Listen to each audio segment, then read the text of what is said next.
Hi yes welcome to Manimanthan TV. మనతో CA హనుమాన్లు sir ఉన్నారు. సార్తో ఇన్ఫ్రాస్ట్రక్చర్ ఫండ్స్ గురించి సార్ని అడిగి తెలుసుకుందాం. Sir good morning sir. Good morning sir, infrastructure funds అంటే ఏ డిపార్ట్మెంట్ కింద వస్తుంది సార్ ఇది? ఇది ఇన్ఫ్రాస్ట్రక్చర్ ఫండ్స్ అంటే ఇన్ఫ్రాస్ట్రక్చర్ అంటేనేమో మౌలిక వసతులు అంటే రోడ్స్ కావచ్చు, ఎయిర్పోర్ట్స్ కావచ్చు, రైల్వేస్ కావచ్చు, కరెంట్ కావచ్చు, పోర్ట్స్ కావచ్చు, సోలార్ ఎనర్జీ కానీ ఇవన్నీ కూడా ఇన్ఫ్రాస్ట్రక్చర్ కిందకి వస్తాయంట. కనెక్టివిటీ ఇవన్నీ కూడా అంటే మన digital connectivity, cell phone connectivity ఇవన్నీ కూడా ఇన్ఫ్రాస్ట్రక్చర్ కిందకి వస్తాయన్నమాట. అంటే మౌలిక సదుపాయాలు ఉంటేనే ఏ దేశమైనా ఫాస్ట్గా డెవలప్ అవుతుంది. ఓకే. అయితే వీటి కోసం ఏం చేయాలంటే అది పెట్టుబడి చాలా అవసరం ఉంటుంది. లాభాలు తక్కువగా ఉంటాయి స్టార్టింగ్లో, మెల్లిమెల్లిగా పెరుగుతుంటాయి అవి. అయితే ఆ లాభం అంత పెట్టడానికి అంతసేపు ఆగడానికి సాధారణంగా ఈ ప్రైవేట్ కంపెనీస్ అంతసేపు వెయిట్ చేయాలన్నమాట. ఓకే. కాబట్టి ఏమవుతుందంటే ప్రభుత్వం మాత్రమే చేస్తే చాలా వరకు పెద్ద పెద్ద ప్రాజెక్టులు ప్రభుత్వమే చేయాలని చూస్తుంది. అంటే ఎవరి ఎక్కువ ప్రాఫిట్ ఉండదు, ఎక్కువ టైం పడుతుంది, నష్టం కూడా జరిగే అవకాశం ఉంటుంది. కాస్ట్ పెరిగిపోతుంటే ఆలస్యమైన కొద్దీ ఆలస్యం అవకాశం కూడా ఉంటుంది. తర్వాత మధ్యలో కొన్ని డిస్టర్బెన్స్ కూడా వచ్చే అవకాశం, మెటీరియల్ దొరకపోయే అవకాశం ఉంటుంది. ఇవన్నీ ప్రాబ్లమ్స్ ఉంటాయి. కాబట్టి ఏ కంపెనీ కానీ ఇండివిజువల్గా అంటే ప్రైవేట్ కంపెనీ కూడా ఈ ప్రాజెక్ట్స్ టేకప్ అయితే సిద్ధపడదు, తక్కువ చేస్తున్నారు. ఇప్పుడు ఏమైందంటే గత మన 25 సంవత్సరాలు బట్టి వాజ్పేయి గారు ఉన్నప్పటి నుంచి స్వర్ణ చతుర్భుజి అని స్టార్ట్ చేసినప్పుడు పోర్ట్ ట్రాక్ అన్నమాట. కన్యాకుమారి టు కార్గిల్, అటు భుజ్ టు ఇంపాల్, భుజ్ టు కోహిమా అనుకుంటా. అంటే రోడ్డు ఒక నేషనల్ హైవే వేద్దామని ఒక ప్లాన్ చేశారు. కన్యాకుమారి టు కాశ్మీర్ కంప్లీట్ అయిపోయింది. అటు కూడా ఇప్పుడు పని స్టార్ట్ అయింది. అంటే దాన్ని రైల్వేస్తో పాటుగా ఈ ఎన్డీఏ గవర్నమెంట్, మోడీ గారు గవర్నమెంట్ వచ్చిన తర్వాత, ఎన్డీఏ గవర్నమెంట్ వచ్చిన తర్వాత ఈ యొక్క ఇన్ఫ్రాస్ట్రక్చర్ లేకపోతే ఏది కూడా సక్సెస్ఫుల్ కాదు. ప్రైవేట్ కంపెనీస్ చేద్దామంటే వాళ్ళ దగ్గర ఆర్థిక వనరులు సరిపోవు, అంటే లాభం కూడా తక్కువగా ఉంటుంది, ఆలస్యం ఎక్కువ అవుతుంది, కాస్ట్ పెరిగే అవకాశం ఉంటుంది. కాబట్టి దానికోసము స్పెషల్ ఆర్గనైజేషన్స్ పెట్టారు వాటికి ఫైనాన్స్ పెట్టడానికి. అంటే రైల్వేస్కి అయితే రైల్వే ఫైనాన్స్ కార్పొరేషన్, రియల్ ఎస్టేట్కి అయితే IREDA, అతనే మన రోడ్స్కి అయితే national highway authority of India, green energy అంటే సోలార్ కానీ విండ్ మిల్ దానికైతే రిన్యూవబుల్ ఎనర్జీ, ఇట్లా ఒక్కొక్క దానికి ఒక్కొక్క ఆర్గనైజేషన్ పెట్టి దాని ద్వారా ఫండ్స్ తీసుకోవడం ప్రజల దగ్గర నుంచి. ప్రభుత్వం కూడా స్టార్టింగ్లో ఫండ్స్ ఇస్తుంది. సపోజ్ 1,50,000 కోట్లు అవసరం ఉంది, ప్రభుత్వం ఒక 5,000 కోట్లు ఇస్తుంది. మిగతా వాళ్ళని మార్కెట్లో షేర్ చేసుకుంటారు. బాండ్స్ కానీ షేర్స్ కానీ ఇష్యూ చేస్తాం. మొన్న IREDA చూసాము, 36 రూపాయలు స్టార్ట్ అయింది. అది 6 నెలల క్రితం. ఇవాళ 200 రూపాయలు షేర్ నడుస్తుంది. అంటే 6 నెలల లోపల 36 రూపాయల షేర్ 200 రూపాయలకు వచ్చింది. అంటే 180 వచ్చింది. అంటే 6 అంతలు పెరిగింది. ఈ విధంగా ప్రభుత్వం ఏం చేస్తుంది, ఇన్ఫ్రాస్ట్రక్చర్ 2 రకాల ఫండ్స్ అన్నమాట. ఒకటేమో షేర్ క్యాపిటల్, ఇంకోటేమో బాండ్స్. అంటే లోన్గా తీసుకోవడం మళ్ళీ రిటర్న్ ఇచ్చేయడం అనమాట. ఈ విధంగా ఇది చేస్తాం అనమాట. దానివల్ల పెట్టుబడి పెట్టిన వాళ్ళకి లాభం ఏంటి? ఓకే. ఇప్పుడు ప్రైవేట్ కంపెనీస్ కూడా ఏమైందంటే ఇంతకుముందు 10 సంవత్సరాల క్రితం అంతకంటే ముందు పెద్ద కంపెనీస్ కూడా రోడ్ ప్రాజెక్ట్ ఇష్టం వచ్చినట్టు తీసుకున్నారు. అప్పుడు రోడ్ ప్రాజెక్ట్స్, కరెంట్ ప్రాజెక్ట్స్ తీసుకొని ఆ ఖర్చులు భరించలేక బ్యాంకులకు వాళ్ళు లోన్ తీసుకొని ఆ లోన్ కట్టలేదు, డిఫాల్ట్ అయ్యారు.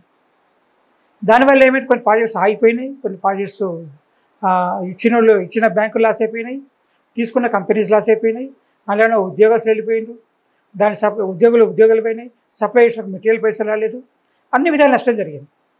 దీని ద్వారా ఈ గవర్నమెంట్ వచ్చిన తర్వాత ఏ కంపెనీ కూడా గవర్నమెంట్ చేసే పెద్ద ప్రాజెక్ట్స్ టేకప్ సిద్ధపడలేదు.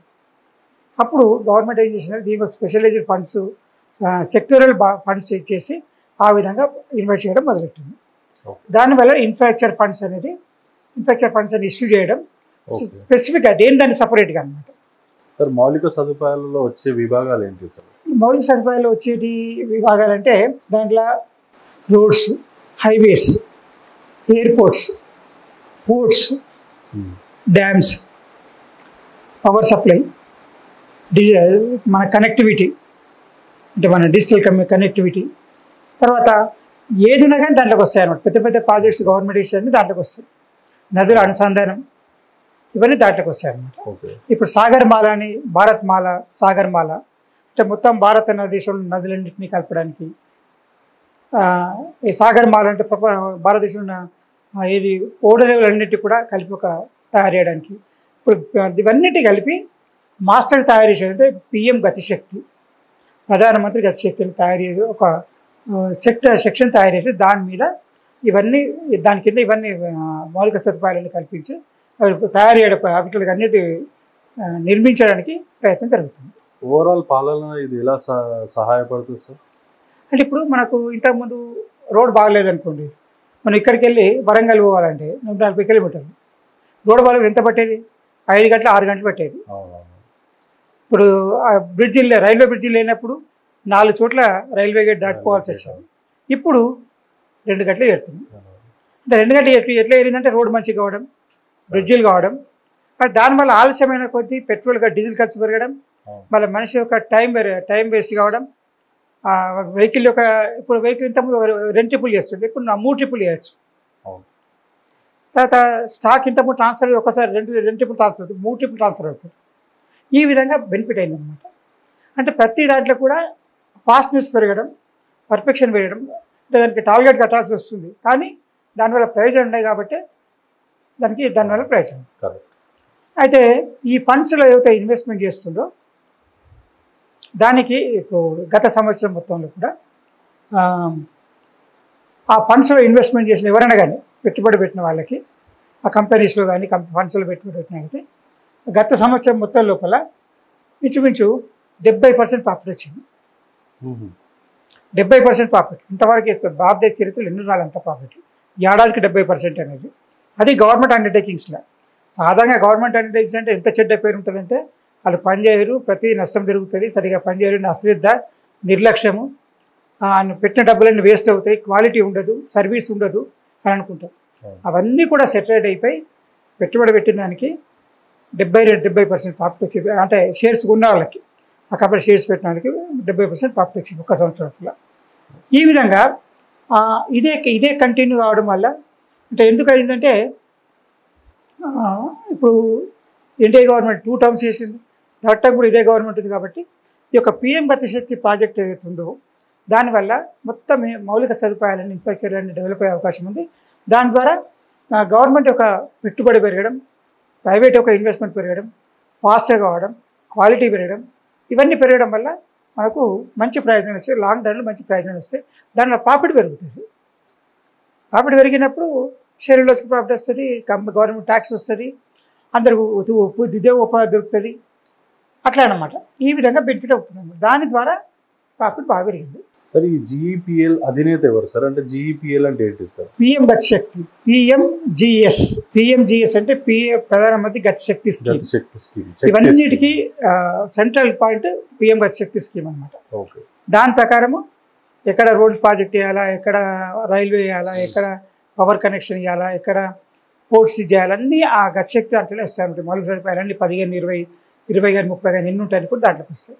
దాని ప్రకారం ఒక్కొక్క సెక్షన్ ప్రకారం ఒక్కొక్క ఆర్గనైజేషన్ టేకప్ చేసి ఇన్వెస్ట్మెంట్ చేసి ప్రాజెక్ట్ టేకప్ చేయడం చేస్తారు అనమాట.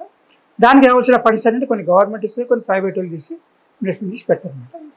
ఈ విధంగా దానికి ఫైనాన్సింగ్ జరుగుతాయి. తర్వాత దీని ప్రకారం ఏంటంటే ఈ పిఎం గతిశక్తి ప్రాజెక్ట్ లోపల వచ్చే 10 సంవత్సరాల్లో కేంద్ర ప్రభుత్వము 1,10,000 కోట్లు పెట్టుబడి పెట్టడానికి 1,10,000 110 లక్షల కోట్లు 110 లక్షల కోట్లు పెట్టడానికి కేంద్ర ప్రభుత్వం ప్లాన్ చేసింది. వచ్చే 5 సంవత్సరాలు పెట్టుబడి పెట్టాలి. దాని కొరకు ఇవన్నీ ఫండ్స్ మొబిలైజ్ చేయడము, క్యాపిటల్ తీసుకోవడము, గవర్నమెంట్ స్టార్ట్ చేయడం, ఇవన్నీ చేయడం వల్ల మంచి బెనిఫిట్ వచ్చే అవకాశం ఉంది. దానికి ఏంటంటే అఫ్కోర్స్ పోయినసారి 70% వచ్చి ఈసారి 70% వచ్చే అవకాశం లేదు. అయితే బ్రోకర్స్ కానీ షేర్ మార్కెట్లో కానీ ఎక్స్పెక్ట్ ఏం చేస్తుందంటే యావరేజ్గా 15% ప్రాఫిట్ వస్తుంది ఇంట్లో ఈ యొక్క ప్రాజెక్ట్స్ అన్నిలో పెట్టుబడి పెట్టిన వాళ్ళకి అని చెప్పిన నమ్మకం అన్నమాట కుదిరింది. ఇప్పుడు ఈ గవర్నమెంట్ వచ్చింది, ఈ పెరిగే పాలసీ కంటిన్యూ అవుతుంది కాబట్టి అదే ఒక నమ్మకం పెరగడం వల్ల ఇన్వెస్ట్మెంట్స్ ఎక్కువ వస్తున్నాయి అన్నమాట. ఇంతకుముందు ఇన్వెస్ట్మెంట్ పెట్టుబడి భయపడేవాళ్ళు ఇప్పుడు ఇన్వెస్ట్మెంట్ పెడుతున్నారు. ఒక ఎగ్జాంపుల్ చెప్పారు, స్విట్జర్లాండ్ కంపెనీ ఉంది. 2019లో కంపెనీ క్లోజ్ అవుతుంది, అయిపోతే ₹6 ₹9 వచ్చే షేర్ అది ఇవాళ ₹54 నడుస్తున్నారు. కంపెనీ మొత్తం అప్పులు తీరిపోయినాయి, కంప్లీట్ ఆర్డర్స్ ఉన్నాయి, క్యాష్ ఉంది.